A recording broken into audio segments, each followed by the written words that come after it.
Hello and welcome to Goddess Resurrection. My name is Britta and I am your host, and today's episode is on self-love motivation. Let's dive into the importance of learning to love yourself more deeply. And the good news is that love is action. Love is action-based. And so therefore, it is something that you can learn. I had to learn it. I didn't know how to love myself. I never learned love properly from my upbringing. And so most of us did not learn love properly. And so we all have to learn it. We all have to learn how to love ourselves. And that's what we will be diving in this episode. But before we get going, hello, my gorgeous. How are you? I hope you are well. I hope you're breathing and feeling. The vibrations have been coming in super strong, and people are purging so much. Everybody's purging mentally, emotionally, physically, energetically, just cleaning house, cleaning house, cleaning house. Everybody's off-gassing massively. But you just stay focused on yourself and don't think anything personal, and just stay in the breath. Let it all move through. Let it all pass through. Don't make anything about the current situations and stay in front of it, right? Okay, good. Now let's dive in. Self-love. Self-love is a word, a phrase that has been overused and watered down in so many ways. Yet it is one of the most important subjects to continue with, because we all need to learn to go deeper. And the big question is, how deeply can you meet yourself? How deeply can you meet yourself? Honestly, ask yourself that question. How deeply am I able to meet myself? Meaning, how deeply are you able to hear yourself, feel yourself, listen to yourself, support yourself, tend to yourself, give yourself the communication, the support, the approval, the cheerleading? How well and how deeply are you meeting your needs? So let's go ahead and let's talk about inner child work. Because as we all know, generally the lack comes from childhood. Yes, we have influences from other lifetimes, of course. But the easiest way and the most immediate way for us to learn how to love ourselves better and how to meet our own needs is by looking at childhood. So the logic may have glossed over childhood pain. I see it over and over and over again with clients that they come in and they say, oh, I had a great childhood. My childhood was wonderful, wonderful. I was lacking for nothing. Just because it's not the obvious abuse. It's not the obvious being beaten up. It's not the obvious craziness or dysfunction. But with a little bit of digging, with a little bit of fishing, and proclaiming that this is not to judge. It's never to judge the parents. It's never to judge the caretakers. They were at where they were at. They did the best with what that was possible for them at the time. This is not about blaming or judging anybody or anything. This is about learning your needs, your unmet needs, because these unmet needs keep bringing in unhealthy relationships. These unmet needs are fueling addictions. These unmet needs from childhood are the lack of love, the lack of attention, the lack of approval, the lack of care, which at a baseline leaves us with not good enough. So most of us have the not good enough. I had the not good enough in a huge way, And I had to heal my lack. I had to heal my not good enough. I had to heal my inner void. Because every child knows that they want that attention. They deserve that attention. In the moment they know it, but because children are wired in their way to take responsibility, right? Children are wired so they then blame themselves. And in the moment they get bummed because they didn't get the attention, in the moment they get bummed because they don't get the love or the time that they want with the parent. And children have emotions in that moment. And they know that it's not cool in the moment. But then it becomes a processing within the child that lets them think or believe or feel that it must be them. And they're going to try to change the parent. They're going to try to convince the parent. They're going to try to show the parent that staying in the moment and tending to each other and being connected is so much more important than making all that money or having all that status. And then eventually the child will recognize that they are not able to change the parent. And when the child is recognizing that they're not able to change the parent, that they're not able to help the parent, that they're not able to move the dynamics, that's when children surrender. It's a deep, deep, deep subconscious patterning that forms of, well, I guess I'm not lovable enough. I guess I'm not worthy enough. I guess I'm not good enough. You know, and so even with clients that look back at childhood where they had really loving parents, but maybe just a couple of examples, the parents were all about logic and intellect and straight A's and Ivy League schools, but the child was very emotional and very open and very deeply connected. But that was never nurtured. On the contrary, that was judged as you're too sensitive. That was judged as, oh, you always just so sensitive. You're so dramatic. And they were shown that it was much more valuable to be this way, to be that straight A student, to work so hard that you never have time for anybody or anything, to have so much money because that's going to give you security and that's going to give you worth. Or, as another example, a child was maybe not able to get their parents' attention because the parents were so busy working, and then they were occupied with their own trauma and their own emotional pain, and they were stuck in their pain body. And maybe they were fighting, and maybe they were just, taking care of the children or the child on the superficial level. So the child had food and shelter and clothing and whatever it needed. But there was not much connection. There was not much listening. There was not much quality time. There was not much being together. And so wherever you're at in regard to your childhood,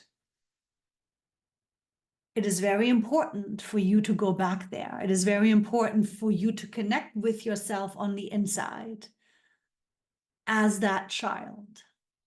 I spent so much time with little Britta. Little Britta was with me all the time, all the time. She would drive with me in the car, she would be with me when I was making dinner and when I was playing with my daughter or when we would walk on the beach with the dogs, right? So she was always there. I didn't tell my daughter that she was with us, but little Britta was always there. And in the end, and this is the big, big, big takeaway here. When you think of yourself and you look back into your childhood and you connect with yourself, let go of you don't want to judge, let go of you don't want to feel guilty, let go of you don't want to revisit, let go of why should I go back there? I want to move forward. Let go of all of these ego protection ways of thinking and let yourself remember what it is that you were wanting as a child. And to visualize your child, see, sense, feel her, visualize her, look at pictures of your inner child, of yourself in the younger ages. And keep working with her, keep having her with you, or him for the gentlemen that are watching. And make sure you understand that going back into inner child work is all about you supporting your child, yourself in childhood. You going back into inner child work is all about you helping your child. And maybe your child needs hugs and loves and kisses. I love you, I love you, I love you so much. And maybe your child then wants to play with you.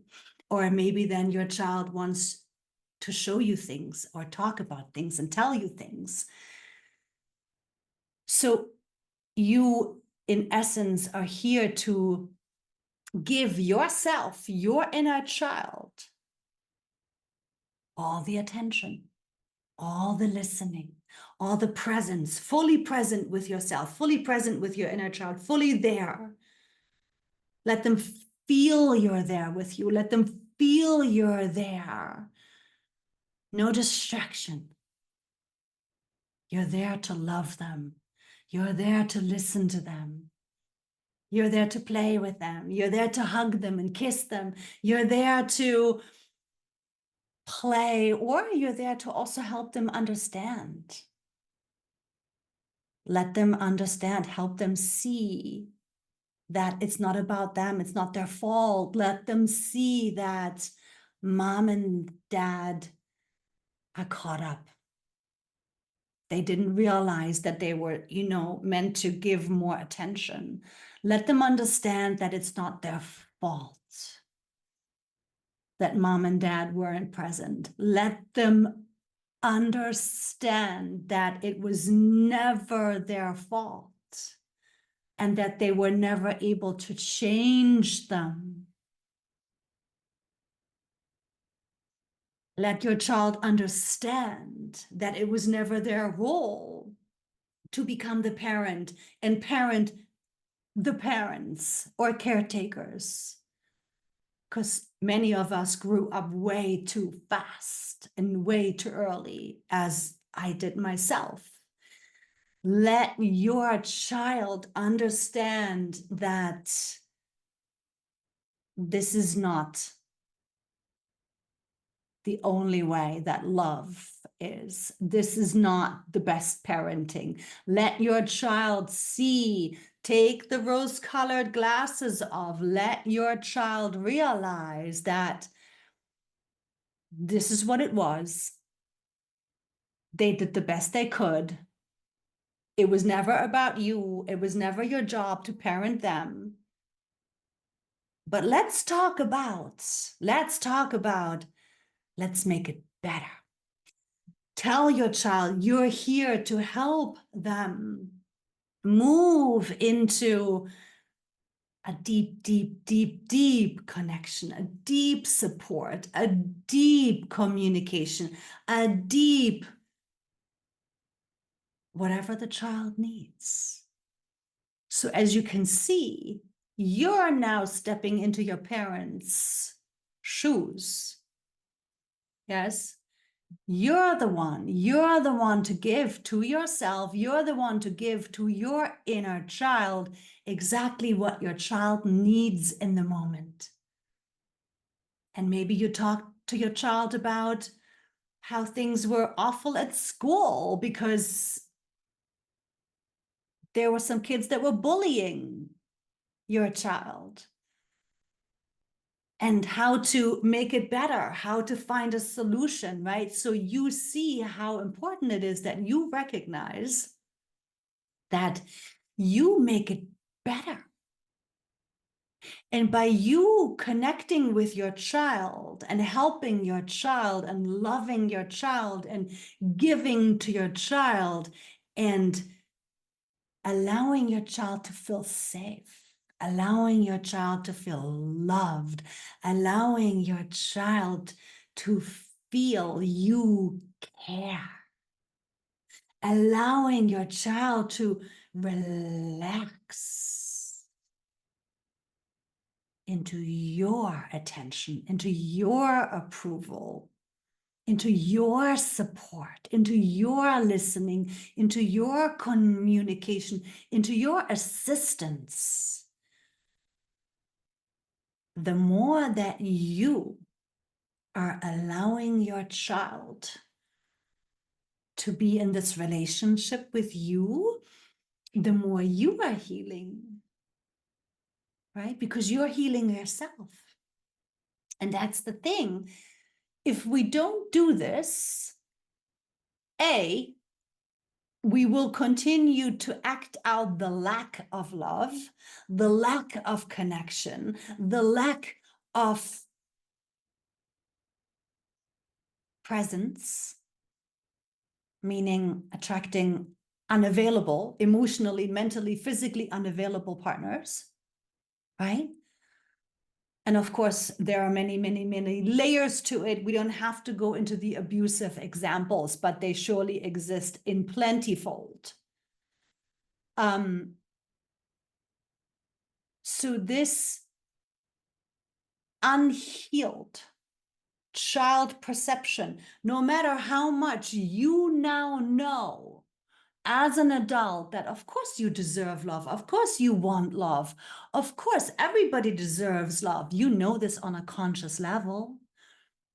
But if you don't go into this inner child work and work with your child, meaning love it, marinate it in your energy, marinate it in your love, marinate it in your presence. Like I said,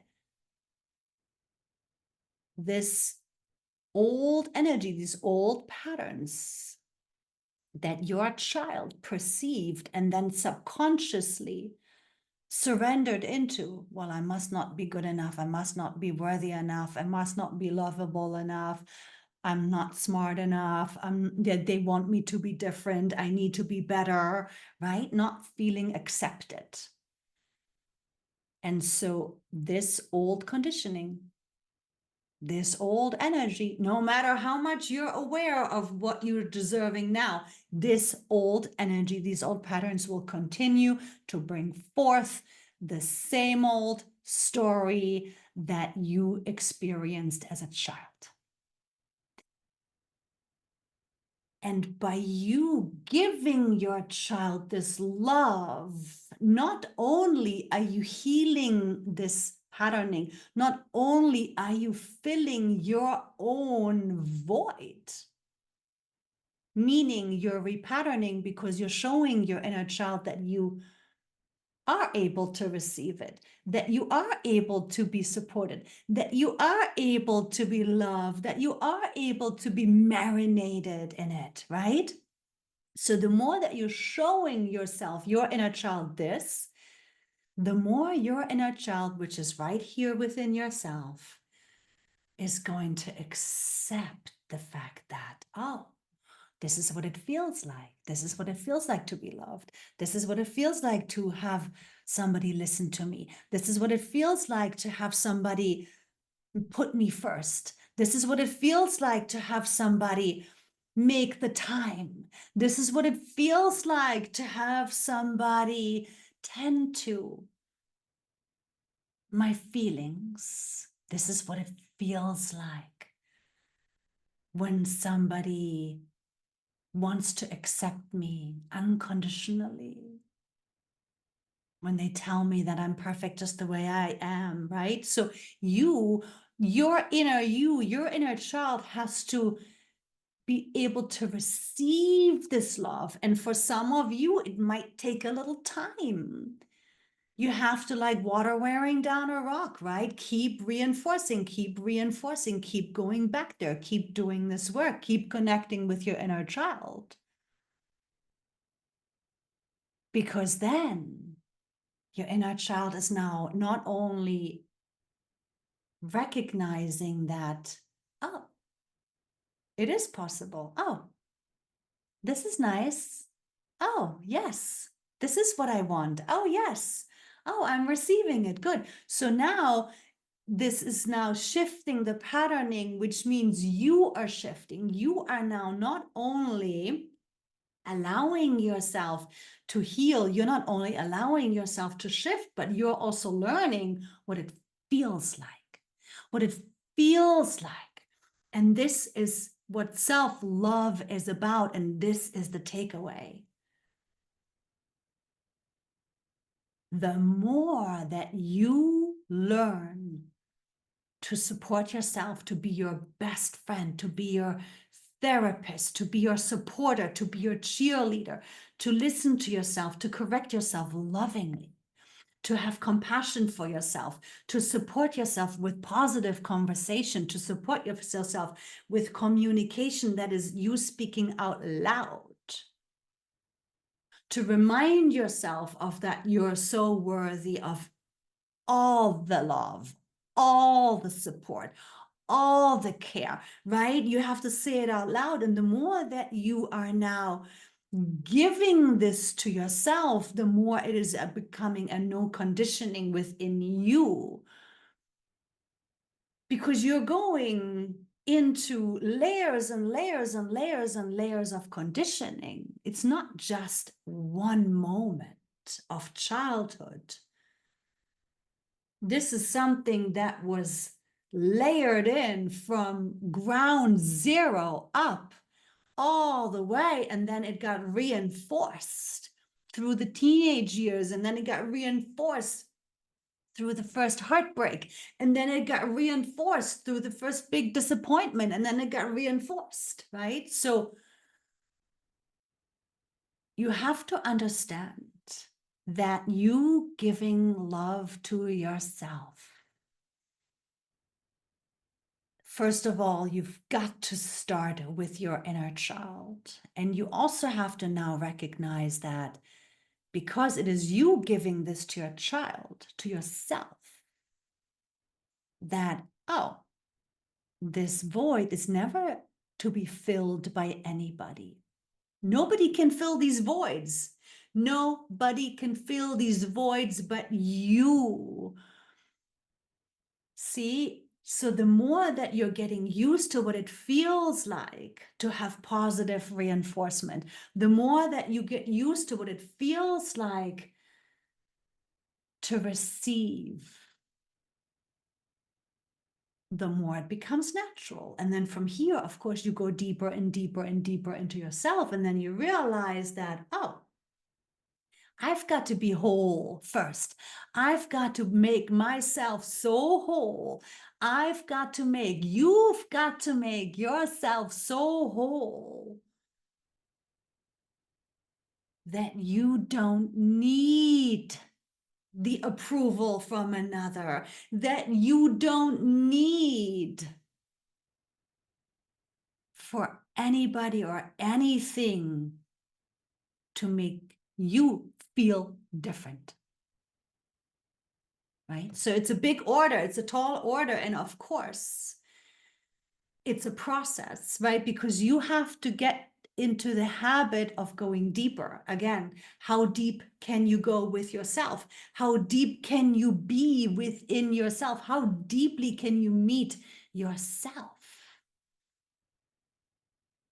And so it starts with the inner child work, but then, always remember that your inner child is always within you. So when you're having a little something, feeling, sense, or intuition or something, you listen to it, you go, oh, what's going on? What are you feeling? As if your child is still there. You catch yourself in a negative or doubting thought, you go, oh, hey, honey, remember, don't think that way. Remember, that's not the truth. Remember, you deserve all the love. Remember, you're so worthy. Remember that everything is happening for you. And then you also have to remember, right, to remind yourself that when your inner child gets into that loneliness, right, wanting to get something happening because they feel alone, this is when you say to yourself, to your inner child inside of your heart, let me love you. Let me give time to you. What would you like to do? Let me take you out to dinner. Let me treat you. Let me take you away for the weekend. Let me give to you, right? Because the second there is this reaching for the external to fill the inside, that is immediately a flag for that's another level. It's another layer of old conditioning that only you can fill.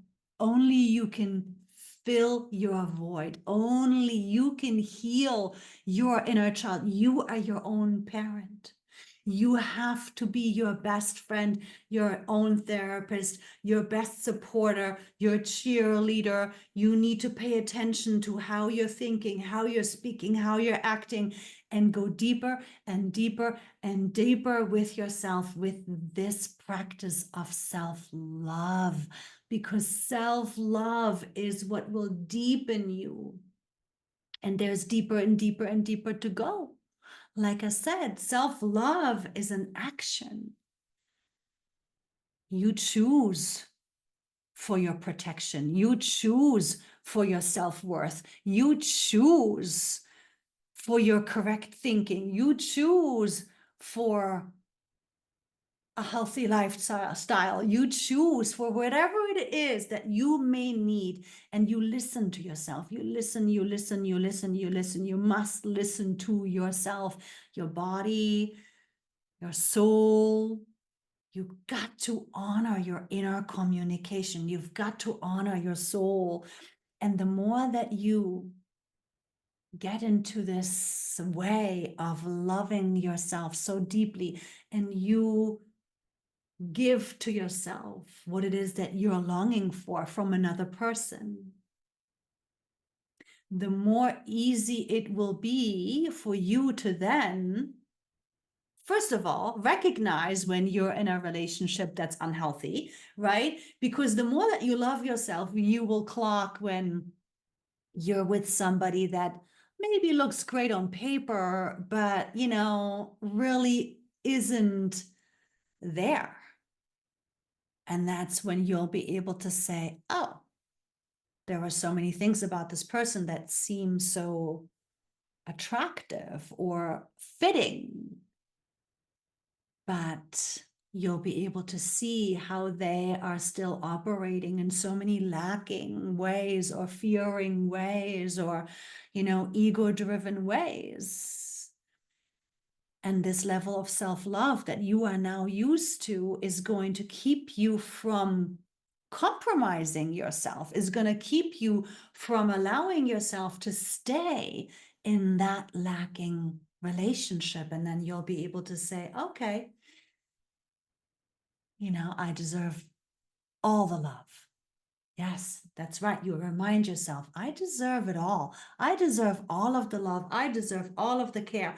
And again, it doesn't mean that you need somebody hovering over you 24/7 because you're whole, because you're full, because you're loving yourself, because you're tending yourself. But what it means is that you will now be with somebody who also loves themselves.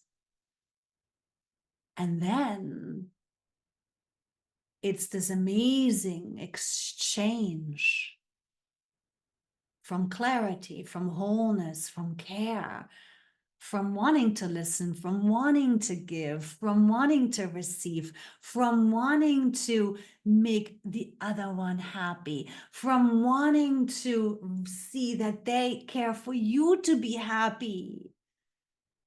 And all of a sudden, and this can only happen when you're with somebody that's to a close enough level vibrationally to where you are, because self-love is the ultimate enhancer of your light embodiment. And so then when you then meet somebody who also loves themselves and who's done the work, that's when, and only this is when, the deepest layers can be healed.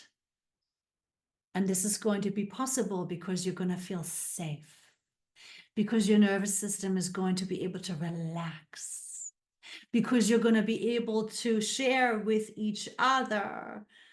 And there is no playing that in any way, but there is so much love and tenderness that it's understood, because you want the other one to be happy, and because you want the other one to feel safe.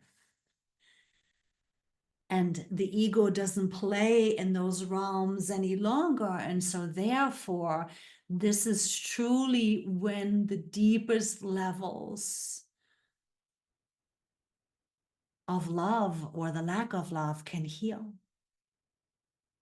And so see, self-love is the ultimate way for you to get yourself into your goddess. Self-love is the ultimate way for you to get yourself into the high vibrational relationship. Self-love is the way for you to be in your light. Self-love is the way for you to feel at peace. Self-love is the way for you to maintain your clarity. Self-love is the antidote to the past, to the pains, to the loss. You parenting yourself, you listening to your intuition, you correcting your negative thinking, you listening to your body, you listening to your energy, you listening to what feels right and what doesn't, you listening to yourself and putting that knowledge first, always, is going to open a whole new life. And again, it's layered. And so it'll just get better and better and better, because your self-love is going to open the doors into everything you want. Because you're shifting your vibration. You're becoming whole on the inside. So I want you to ask yourself again, how deep can you go? How deeply can you meet yourself? And it's not about indulging your ego satisfaction. That's not self-love. It's about you being so clear with yourself. And that's why it's so important to go back into inner child work and to be your own parent and to learn to be your best, most optimal parent. We're not going to be repeating what you learned from your parents. No, you have to find your new ways. You have to find your way of parenting yourself, because you're paying attention to what your child needs, because you're paying attention to what are they feeling, how are they feeling, because you're paying attention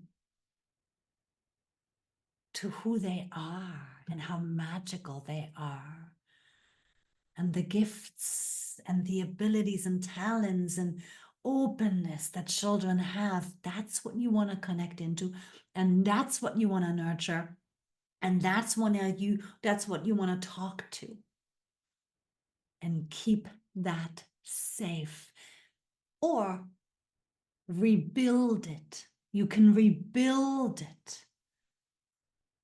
You can rebuild that innocence. You can rebuild that trust in yourself. You can rebuild that knowing that, yes,